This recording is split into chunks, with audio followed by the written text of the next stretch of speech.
Hi there, and welcome to Scored. We're elated to have you on the show today. Today, we're stepping inside the most exclusive neighborhood on television right now. Yes, you guessed it. We are talking about Beyond the Gates, the groundbreaking CBS daytime drama that has officially rewritten the script for soap operas. Set in the lush, high stakes world of Fairmont Crest, Maryland, this isn't just another story of romance and rivalry. It's a historic milestone as the first new network soap in over 25 years and the first to center on, yes, you guessed it, a powerhouse African American cast from day one. From the legendary Dupree family, led by icons Tamara Tunie and Clifton Davis, to the red hot fashion drama of the Chelsea Cat handbag line, this show is bringing Black royalty to our screens every single afternoon, Monday through Friday. So, whether you're here for the corporate backstabbing, the messy family secrets, or just to see what Dr. Nicole and Dani Dupree are up to next, we've got you covered. So, grab your coffee or your favorite Chelsea Cat clutch because we're going behind the velvet rope. Let's dive into everything happening beyond the gates. Now you talking about a velvet rope? That immediately brought me back to Dani, baby. You talking about royalty? Oh yes, we love us some Janet. All right, so let's get into this. Beyond the Gates. First and foremost, let me say, this show surprised me in all the best ways. I am so happy that they brought this to the screen. So Beyond the Gates overall is our first hour-long daytime soap opera that is predominantly African American, and I am here for it. And so it centers around the Duprees, which are an affluent and influential multi-generational Black family in a fictional gated community called Fairmont Crest. So I was here for it from day one. So before we get into talking about different characters and character dynamics, I did want to note a couple of historical milestones for Beyond the Gates. Number one, it's the first new daytime soap to debut for a major American broadcast network in over 25 years. Okay, brand new, fresh off the press. Okay, so that was noteworthy. Another milestone. Since 1989, between 91, first soap opera that is predominantly Black cast. That is something to celebrate. So I get excited just thinking about this show being here for us. So yes, major flex. Another notable milestone in the last one is that it's created by a Black woman, a veteran soap writer, Michelle Valjean, or G, however she chooses to pronounce it. So really exciting. So had to go there. All right. So now that we've gotten some of the celebrations out of the way, let's get into these lead characters and some of the dynamics. So we know that the Dupree, or the Black royalty, as we call them, sits in Fairmont Crest, and it is run by a matriarch and patriarch, Vernon and Anita Dupree. So I know that you've been following the show for a little while. What are some of your thoughts on our matriarch, Anita Dupree, portrayed by Tamara Tunie, and Clifton Davis, whose character is Vernon Dupree? Well, the matriarch, I really like her because at her roots, she's from Detroit, so she can get gutter when she needs to get gutter, but she's also classy. And then, by naming her Anita or whatever they call her, like I'm immediately thinking it's a cross between Diana Ross and the actual singer, the songstress Anita Baker. So I'm already loving that. You know what I'm saying? So, and then as far as she's concerned, and then my frat brother, the daddy, if you will. Yes, Pratt. Yes, Pratt. Yes, Pratt. All about it, all about it, all about it. So I remember seeing him on Amen. That was my first Yes. time seeing him. Yes. I was a little kid at the time, and so just to see him through the years, and now he's in this stage of his life, like he's doing television on a daily basis at his age. Yeah, yeah, yeah, yeah. And still looks good doing it. I agree. First and foremost, the elegance, the grace of that which is Anita Dupree. I am here for it. And kind of piggybacking on the same thing that you said, she can get gutter when she needs to, but she still has that poise about herself. She's not ashamed of where she came from, and she will let it be known every chance that she has. Mhm. And so, Vernon Dupree, just as handsome, still looking good, beautiful couple, very believable, by the way. And so, I know soap operas sometimes get a bad rep, but to me, this couple is very believable. I feel like, they're married in real life, so I enjoy watching their dynamics play out on the scene. And so, of course, we know, as far as Anita Dupree, she is a former world famous singer, as part of a trio, the Articulates. And then Vernon Dupree is a retired U.S. senator. And the show is going to say sinister. There's that scored kicking in. Um, so a retired U.S. senator, who is very apt to protect his family by all means necessary. And I love that. So that covers our patriarch and our matriarch. And so we're going to further break down this family tree. So the Duprees have two children. We have Dr. Nicole Dupree Richardson, and we have Dani Dupree, who is married to Bill Hamilton. So, thoughts about the Dupree daughters? Okay, so this is where it gets complicated. For me, at least. I wish I had more choices, but for those who are watching live, I only have four choices. So I'll have more. I don't know if you can see it, but there's a poll up right now, so people can tell us who's their favorite characters. Oh, what they um, So the sisters. All right. So I want to talk about Nicole first. So Nicole, to me, she seems very stiff. Everyone wants to protect her. She's the psychologist. She's the oldest child. I don't understand why they're trying to protect the oldest child. Typically, it's the oldest child trying to protect everybody else. So I don't get that dynamic. That doesn't make sense to me. But maybe it's because they think that she's frail and fragile. This is what I have to say about those people that we think are frail and fragile. They will be the ones to. I was about to say something I can't say on YouTube.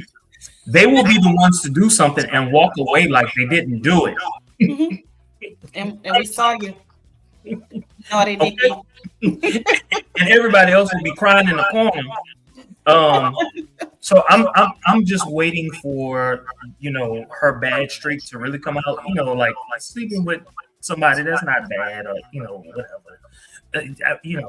whatever. But that is what I don't like about her particular character. It's just that they have her so stiff, especially when I see her on social media and she's always dancing and she's the loosest one. Like, Playboy bunny, I want to say. She was a Playboy bunny. I want to say she's a former Playboy bunny. I'm gonna fact check myself. Yeah, okay. I'm gonna fact check myself. But yeah. Now, the other sister, I love her. She's just drama personified.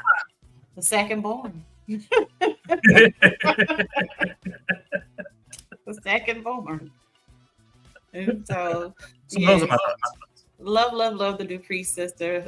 Same thing, of course, Nicole coming off as super polished, super buttoned up, but has her own things that she's dealing with. And so I don't hate the fact that they portrayed her as kind of stiff and buttoned up, because now what we're seeing is a complete 180. So it kind of makes for good conversations just to see how deep the rabbit hole is going to go as it pertains to Nicole. Like you said, they'll be the one that do something extremely outlandish, and swear to God that it never happened. So I love that. And of course, who would not love Dani Dupree? I live for the crazy eyes and the drama. I love seeing her on screen. She is that one that is a force to be reckoned with. And yeah. Before we go on into the other characters, I want to say beautiful cast. Beautiful cast. We seem to have some Anita Dupree. Oh, look, 100% Anita Dupree. Okay. Look, we love it. All right. So we have our matriarch, our patriarch, our two daughters, our next generation. My goodness, we have Congressman Martin Richardson. We have Kat Richardson. We have Chelsea Hamilton, and we have Naomi Hamilton. So we have Kat Richardson and Congressman Martin Richardson, who are the children of the Dr. Nicole Richardson and Ted Richardson, while Chelsea and Naomi are the daughters of Dani Dupree Hamilton and Bill Hamilton. So I want to talk about Martin first. Martin. What do we think of Martin's character? Blah. You think Martin's character is blah? Blah. Okay, sex appeal. I give him about a 7. Give him a 7. I think Martin is extremely attractive. He has these wild flare-ups, I'm gonna call them. Mm-hmm. That are like insane to watch, but I'm not mad at him. What about his beau, his husband? Smitty can get it.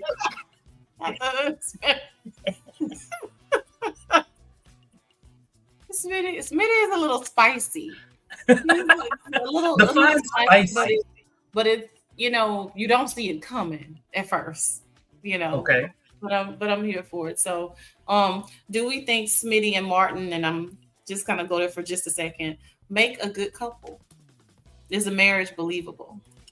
At least for a soap opera, daytime soap opera, is the marriage believable? Okay.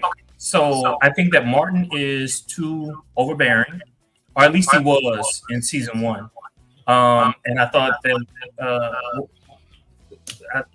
I thought that Smitty was too, I don't know what the word is, like passive. Yeah, I didn't passive aggressive. I didn't care for it. I didn't care for it at all. I don't know why. I just didn't. That's okay. That's fair. All right. So Martin's sister, Kat Richardson. What do we think about Kitty Cat, as Dana likes to call her?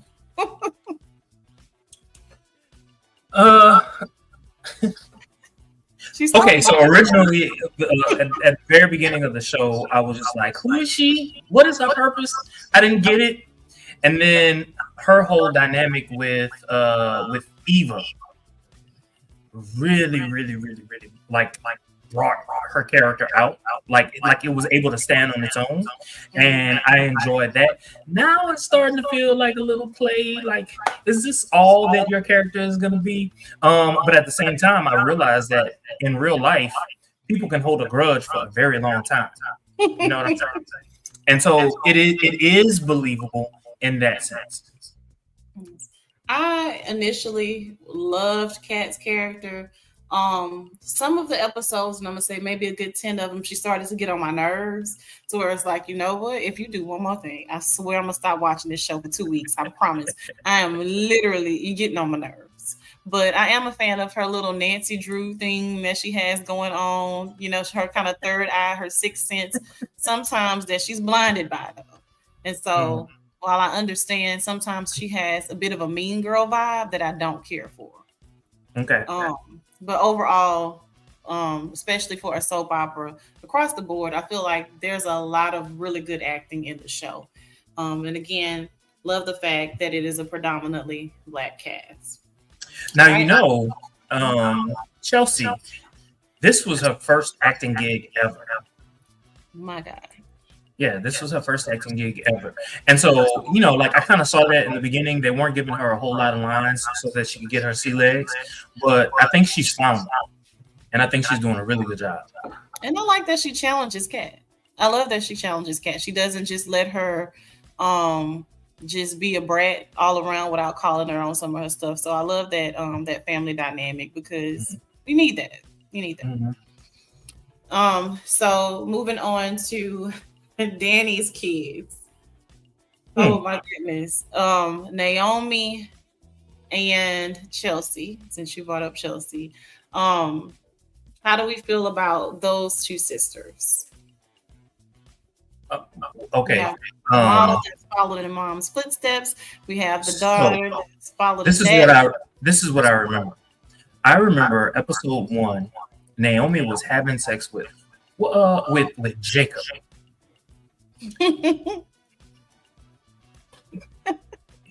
I said, Lord, I found my show. I found my show. This is it.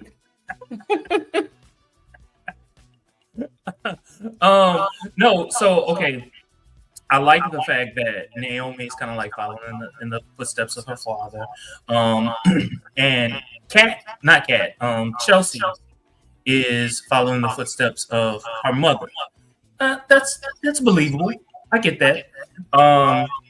But I think that Naomi is too good. To where it gets annoying. Yes. I'm interested to see. This is not a spoiler episode, but I'm just interested to see where things are gonna go with Naomi because I feel like she's nearing a point to where she may crack. Ooh, I haven't seen the most recent episode. So, well, that's no spoilers. This is not that. This is not that. Okay. So, switching gears just for a second, we will go over some of those other supporting. I just want to. So there's a poll up between the favorite second generations. Martin, Kat, Chelsea, Naomi. A lot of Naomi lovers. Really? My goodness. Okay. And that was before I said what I had to say. Look, love Naomi, but she does kind of, she is a little to a lot buttoned up to where it's annoying at times, but that's okay.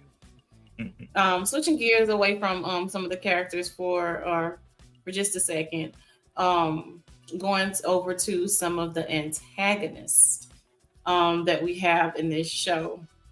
So primarily, we have Bill Hamilton, that is a major antagonist, and Dana, Leslie, John Jacob Jingleheimer, Schmidt, Martha, whatever you want to call her, because the bitch got so many names, our major antagonist. So we have Bill Hamilton, who is the ex-husband and a ruthless, high-powered attorney. He's the one that everybody just loves to hate, constantly plotting to undermine the Duprees and exerting control over Fairmont Crest through blackmail and his legal maneuvering. What are our thoughts of our antagonist, Bill? Now, I'm not taking out in any of the newer episodes or anything like that, just overall. So at the beginning of the show, his character reminded me so much of Victor Newman. And I don't know why. It just did. It just reminded me of Victor Newman. He has obviously a different backstory than Victor Newman did. But at least I'm able to understand how and why he acts and reacts in the way in which he does. Whereas with Victor Newman, it's just like, do you represent capitalism and you just evil just because, or you know what I'm saying? At least with Bill, I get it. And I also love the fact that his character is so dynamic. And what I mean by that is the fact that he still holds Vernon to on this high pedestal. Like, he wants Vernon to be his dad. You know what I'm saying? Even though he divorced his dad's daughter. It's complicated when I start talking about stuff like that. And cheated on him. You know what I'm saying? So that's a dynamic. He's a lawyer. He's ruthless. He's shisty. I love it. It's the makings of great television. It's the makings of great television. The man we love to hate, but then I secretly want the redemption. Like, Yes. even down to redeeming him from the horrible suits in the Wait a beginning. minute. Wait a minute. Momentary redemption because he's got to be evil all the time. Hey, villains don't start off as villains. I always love a good villain. If they do it right. It's just with him, as much as I love the fashion in this show, his suits were horrible in the beginning and they bothered me every episode. His suits just got on my nerves. I don't know. It has to be something with me in my brain. But again, good villain. I think it had a whole lot to do with his size. Yes. He's so tall. And like suits size like matters. made for a certain height. Got it. Size definitely matters. All right. So Dana Leslie Thomas, our villain that everybody also loves to hurt, hate. So she started off as she's the Dupree's new neighbor now and rival, and she comes to the gated community, blows everything up, has this mysterious connection to an old trust fund with Anita, and she has done some of the most outrageous things. Can I just say, I want to sop her up. I want to dip her in the gravy. I just want to sop her up. Like, in my mind, the show was the show because of her. In my mind. Like, everything that was good and great about that show was because of her. Like, she was so evil. She allowed other characters to be free, because they had to respond to her craziness. You know what I'm saying? And I loved every bit of it. I loved when she put those wigs on. I love it when she and Shanice go back and forth. I love a good verbal ping pong. I do. I do not like it when she and Nicole attempt to go back and forth. I don't. It doesn't work for you. Why doesn't it work for you? Because Nicole is stiff. She's stiff. She got a little bit. She still can't mess with Leslie, but she done got a little bit better. All right. So we talked about Bill Hamilton. He kind of serves as is also supporting y'all at the same time. Some of the other characters,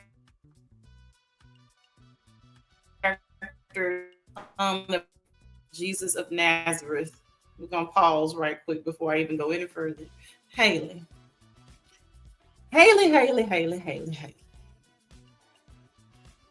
How do we feel about Haley?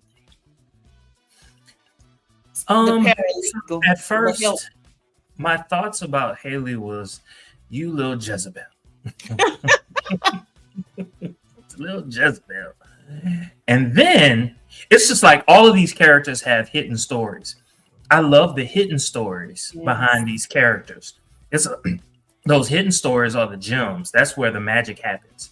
And it was almost as if they were like, look, we have to layer this. We've got to slowly, sprinkle some pepper on it. We have to let other storylines develop, and then we're gonna bring all these other storylines out. And I love her storyline, at least where it was when last time I watched it. I ain't gonna lie. The dynamic between she and her cousin, it's believable. It's believable. If I'm assuming the type of background that they have, so it's believable what's going on between the two of them. The hijinks that she has to involve herself in, spiking the tea and all the other good stuff, being her devoted wife, in front of everyone, but behind the back is secretly trying to kill them and all of that. I love it. Did you see it coming though? Like, just watching the show, did you always have a sneaking suspicion that she was up to more, or was it, So in the beginning, no clue whatsoever. I was just like, why is the character here? So it's boring. It's played out. It's cliche. Give me something else. You know what I'm saying? And then when it came, first it was kind of like this one little episode, this one little thing between she and somebody else. I can't remember who it was. And I was just like, what? I was like, these writers better flesh this out. I want this storyline. Whatever it is, I want this storyline. And maybe 2 weeks later, one little boof, you saw it, and it was like, oh, it's crystallizing, it's crystallizing. I was, and the more they did that, the more I loved her character. I didn't know what she was doing, how she was planning on doing it, but I paid attention to her character. All those other storylines at that particular point, I was just like, I want Haley. Where's Haley? I want to see her. Plus, she's cute and she's sexy and all of that. Her outfits banging, hair on point, makeup on point, everything on point. From the beginning, I was like, okay, she's trying way too hard for redemption. And these pleasantries are really overplayed. From the very beginning, I was like, there's more. There is more. She is up to something. I don't know exactly what it is, but this is not a doting wife or whatever it is that she's portraying. There's more to this character. I knew it from the beginning. Well, in my mind, I've never been in her situation. In my mind, you don't know anybody in this town. Nobody likes you. So you got to try super hard. That's all that I was thinking. It didn't get deeper than that for me. I love the fact that you saw it. I had the sneaking suspicion from the beginning. I'm like, something not right. Something is not right with this character. But at any rate, she makes for a great villain. And so the writers have been really up in the ante with her. So I'm interested to see how that'll play out. Some of the other characters we have Jacob Hawthorne, who's married to Naomi, the cop. We also have later that came into play Isaiah Hawthorne. Somebody get me a fan. We have Eva Thomas. We have Vanessa and Doug McBride. We have Joey Armstrong. We have, we already talked about Smitty. We have Ashley Snooze Morgan, Derek Snooze Baldwin. I keep saying Snooze because those are some of the characters that just make me sleep. We have Sizzle Tomas. We have Shanice Johnson. I love Shanice, by the way. Randy Parker. So I know I just went through a whole bunch of other kind of B-type characters, so to speak. Yeah. But any of those characters you like to make mention of, from Jacob Hawthorne, Isaiah, Eva, any of those characters? So one character that I want to talk about is because at some point during season 1, they got rid of the original Ted Richardson. Mm-hmm. And he was not a believable character either. Like, and when you talk about like what they were, I didn't like nothing seemed to look right on him. Also, Doug McBride, I was just like, where they find this man at? Why? I was so happy when he died. I was happy when he died. I was upset. I was happy. But the new Ted Richardson, I like him. I remember him from so many different movies, and so I thought that was a good choice.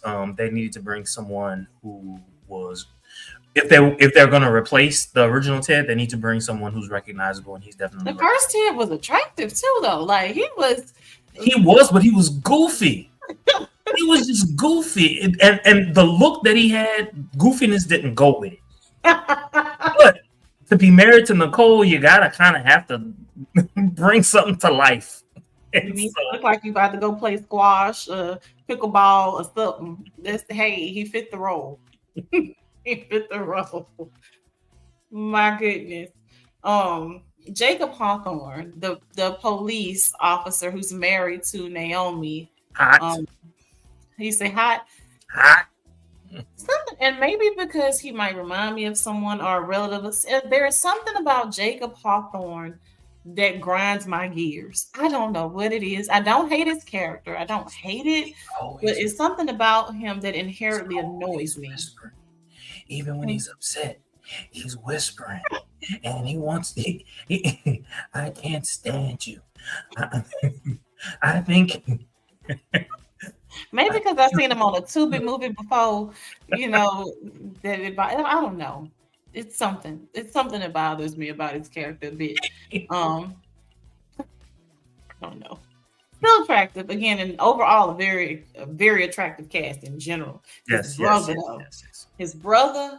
I want to know.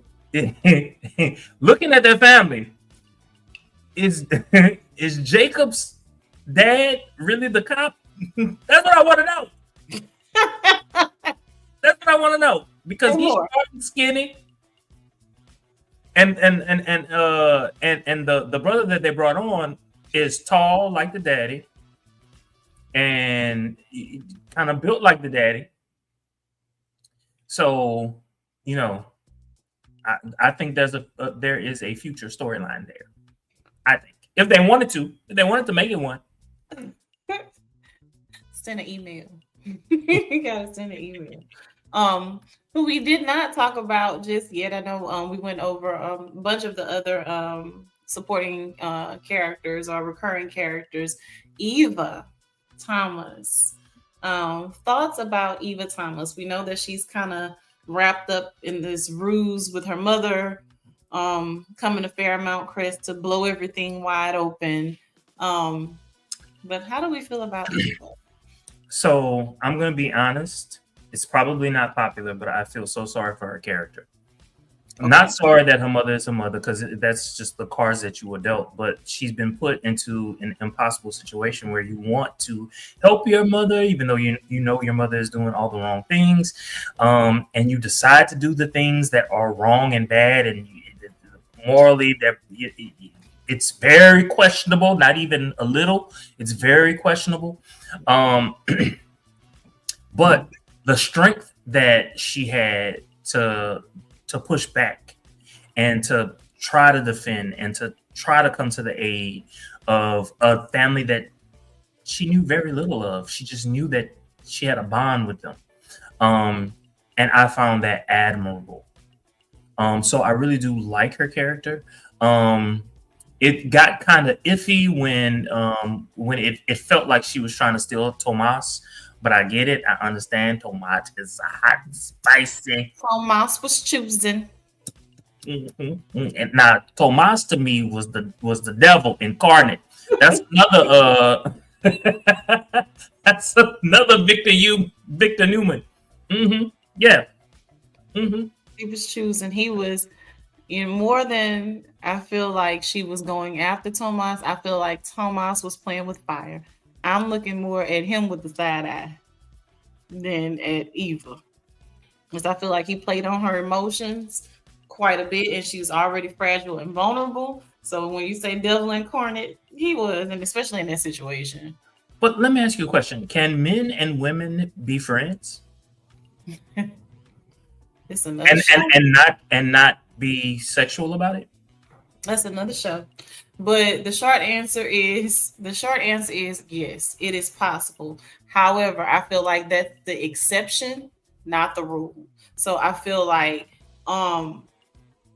most of those female-male relationship dynamics don't work because there is a lot of undertones of some, either if not both people are sexually attracted, one person is in most situations. So I feel like those dynamics that do work out and it's completely platonic, I feel like that's rare. I feel like it's very rare. And so even if I have to think about my own journey, there are very few male friends that have not tried to go there. Very few. I can count on probably 3 fingers, if that. If that. Okay. So it's not commonplace, at least in my opinion. It's very rare. Okay. So yes. We do have a couple of characters that I just hollered snooze over. That being Ashley Morgan and Derek Baldwin, the nurse and the firefighter. I'm trying to understand, like in the later episodes, they kind of throw some things in there, but right now I'm still not convinced that they need to be on the show. I don't feel like it adds any value to the show whatsoever for me. And it could just be my own personal bias, and I'm 100% fine with that. But literally, I get annoyed when I see them on the screen. It's like it just doesn't do enough for me. Like I don't know if it's just the storyline or It's the what it is. storylines. It's not, because at least It's the storylines. with our other characters or supporting neighbors, Like Vanessa Vanessa, McBride, she's given to me. I love her. Even Pamela Curtis, who we rarely see, at least she's flamboyant. You know. yeah, she pops in with the drama, and so she's a breath of fresh air when you see her. So yes, very palatable. But Derek and Ashley, oftentimes I find myself saying Trashley because the action is just not there. It's very anticlimactic. So, do you want to hear my theory on that? So they have sets, right? So you have the hospital. That's one set. You have the family, the Richardson family. Well, not the Richardson. I'm sorry. Dupree family home, right? And then you have like the nightclubs, the restaurant, all that other good stuff. If you notice, there's almost always one white character there. And so in my mind, I'm thinking, oh, what they wanted to do was they wanted to make certain that there was at least one white character there to kind of keep their white audience. But I think they did not develop Ashley's character because it was Ashley's character that was bringing Derek to the table. Otherwise, it made no sense, right?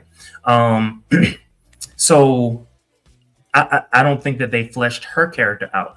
Why they chose to keep, I understand why they chose to keep her over Derek. I do, because she's friends with all these different people and she's at the hospital, and so she has more airtime. But Derek himself was never ever believable. I didn't even like looking at his face, and his acting was horrible. And this is a soap opera, so I'm very forgiving with a lot of things. But overall, to me, this cast delivers. And so I agree with you. Like, it's very flat. Very, very flat. Very flaccid. And I know I shouldn't say that. But hey, it is what it is. I had to throw it in there. Okay. This is what we do on Scored. We share the truth. Okay. All right.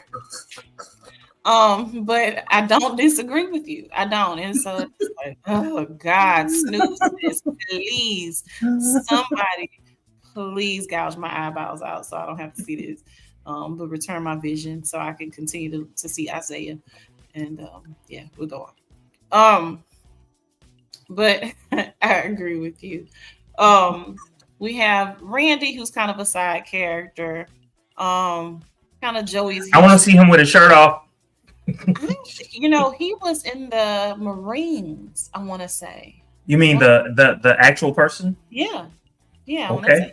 The Marines, and some of the research that I came across, and looking at some of this because I'm always Googling and looking at things and coming across different little pieces.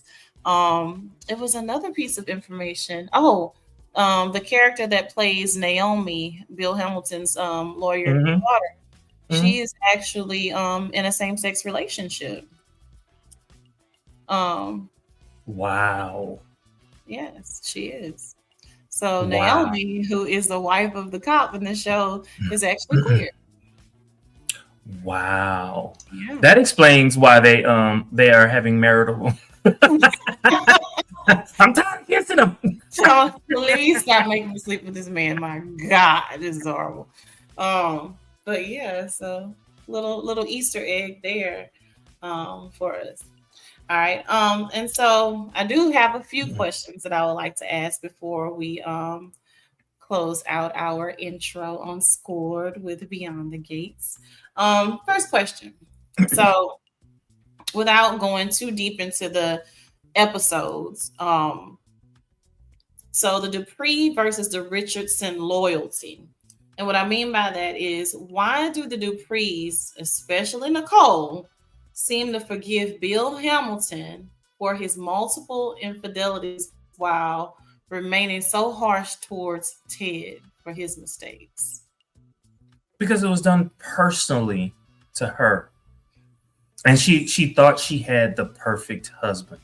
She thought the sun rose and set in his behind. And he doted on her. Like he truly doted on her. And she didn't even see the blind side coming, even though it happened, umpteen years ago. Um, and the way and honest the way that it happened, it wasn't let me sit you down kind of like she's in my life. I didn't know that I had a daughter.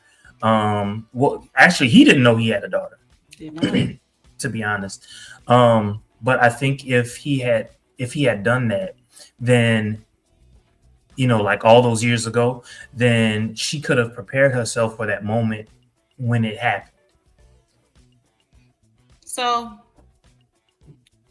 I buy that. I do, but I also have an alternate perspective. I think that Bill is more useful. Oh, to the show? No doubt. Well, to the Duprees within the context of the show. Yeah. And so, whereas we can play in Ted's face and nail him to the cross for his indiscretion and the things that he did that, no doubt did blow up perfect Nikki's life. With Bill, you're going to constantly need Bill for something. Bill knows where the bodies are buried. He knows how to clear you of things. He has that je ne sais quoi about himself to where Ted, I'll be. No. This is where I got to push back. Like in the grand scheme of things, I do get you and I agree with you. But on certain storylines, they actually need Ted. Mm-hmm. If you notice, like Ted knows something. It was like the whole situation with Martin and the cops or whatever. Not the cops, but the people who, you know what I'm saying? Like he knew all of that had happened. And just like so that, and then the whole situation with Leslie, he's almost like the lesbian, yeah.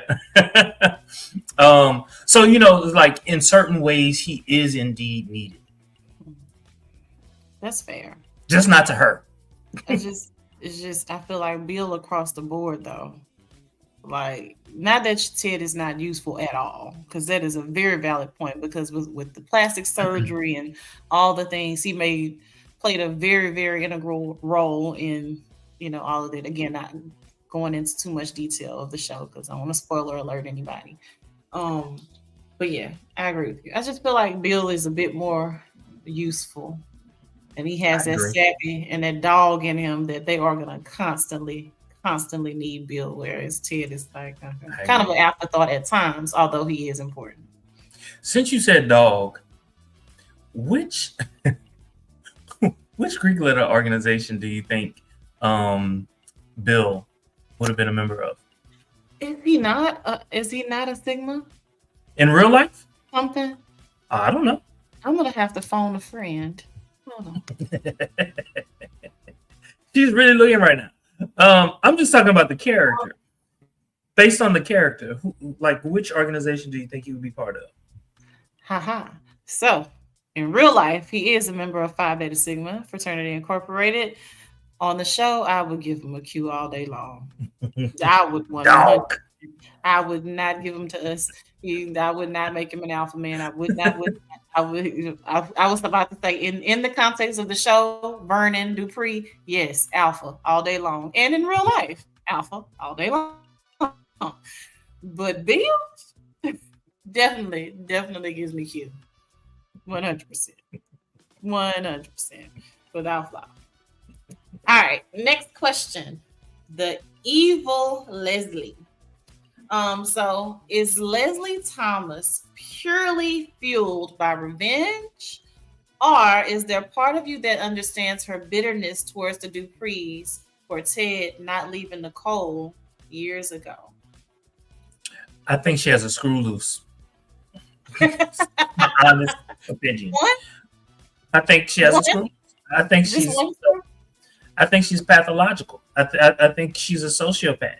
I really, really do. It's like, so like when she almost killed the Nicole's assistant.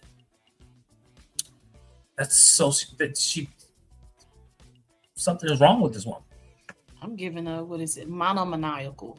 Like you are focused on this one mission, this one plan, destroy everybody attached to this person, and I'm gonna blow everything up.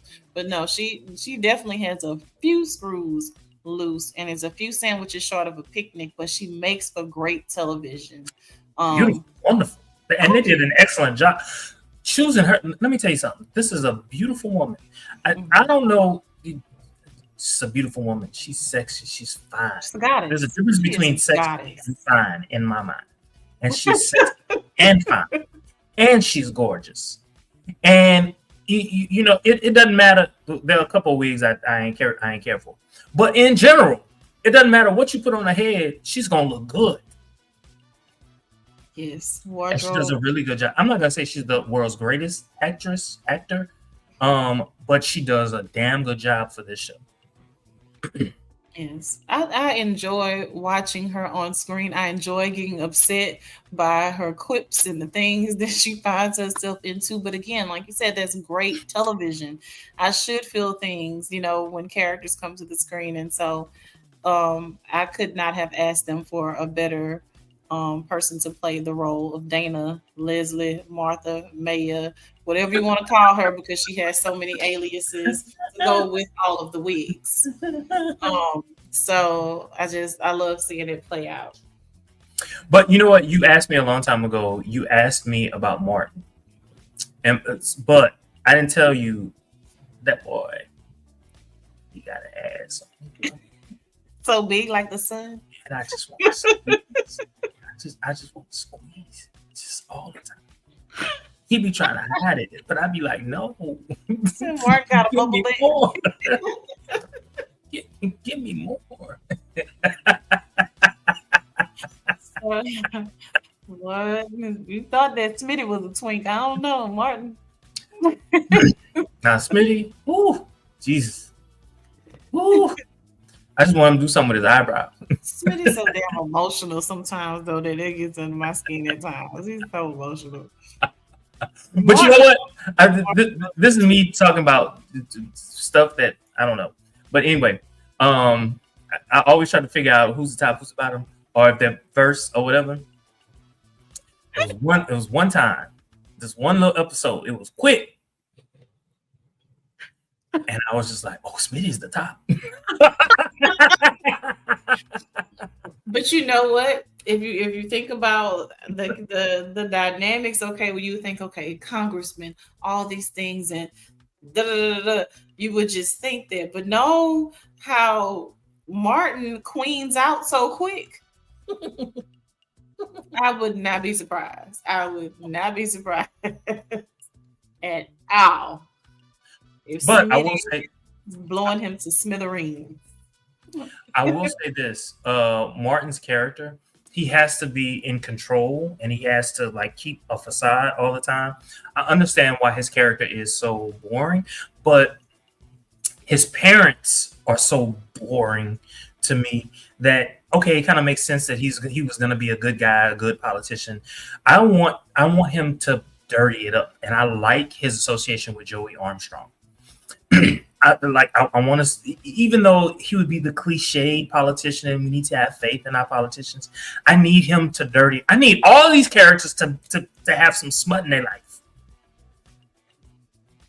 What? Speaking of Joey Armstrong, necessary evil or unnecessary character? Oh, he's very necessary. I like Joey Armstrong's character. He's very necessary. Vanessa too. Yes. All right. Just a couple more questions. So Eva's identity. So she's kind of like an anti-villain that's gotten roped into her mother's schemes. Do you think that she'll eventually turn on Leslie? Yes. Yes. I mean, we've kind of seen her do that, not to the extent where it lasted long, because Leslie needed her, and so they kind of worked through their issues or whatever. But yeah, I think it's gonna be constant between those two. She's gonna protect her mother, and then she's gonna turn on her mother. She's gonna protect her mother. She's gonna turn on her. That's just gonna be the dynamic of their relationship on the show. in my opinion.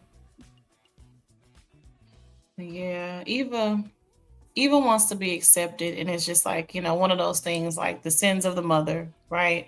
But Leslie is continuing to do things that are not necessarily helpful to Eva. So I feel like that's going to propel her further and further away from her mom. So I'm interested to see how that plays out. My last question. Will they kill Bill, so to speak? Oh, you mean the storyline between he and his and Haley? Yes. Okay, so I'm trying to figure out who's going to, because it's been at least a month since I've seen the show. I ain't even lie to you. I'm trying to figure out who's going to figure out that she's been poisoning him, or that he is being poisoned. Like one of the last shows I saw, he got his blood work that something wasn't right, whatever. But I don't know what happened after that.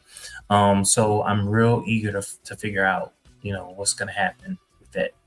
But I don't think he's going to die. He's a main cast member.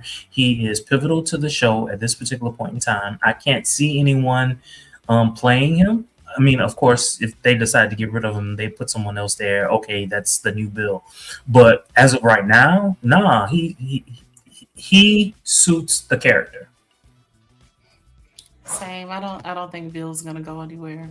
Either. So, all right, before we close out, interesting bit of breaking news. For the first time, at least as far as I am aware, in soap opera history, have they ever bought a fictional line to the market? So Chelsea Cat, their bags are actually now available in the market. And so I'm really, really excited. I cannot wait to support and buy me a little Chelsea Cat bag, even though I'm not heavily into handbags, just to support the show and the my amazing African American entrepreneur. Definitely got to get a Chelsea Cat bag. So really, really excited that they bought the bags from the show to real life. Super exciting. Super, super exciting.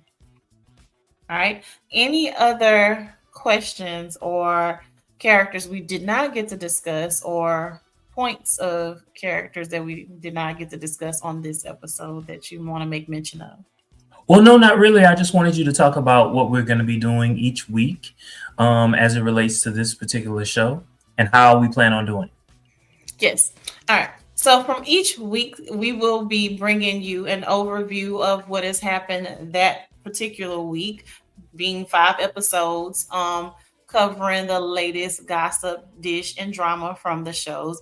We're already over 200 and something episodes in. So we wanted to take this opportunity to just kind of introduce some of the characters, character dynamics, and just go and approach it that way, and then pick up from where we are in the show.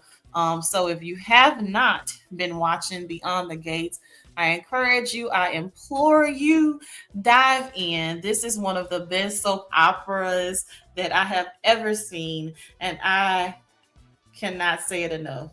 Watch the show. Watch the show. I'm not getting paid to promote the show. I'm not getting paid to promote the Chelsea Cat bags. Watch the show. Get the bag, and get a bag for your grandmother, for your aunt, your cousin, what have you. But yes, watch the show, watch the show, watch the show, and join us on Scored to go over our weekly episodes as we dive into the drama behind the gates. Come behind the gates with us. Yes. Join us by subscribing, hitting the like button, and sharing on all your social media. Don't forget to comment. Thank you for joining Score. Hope we measure up.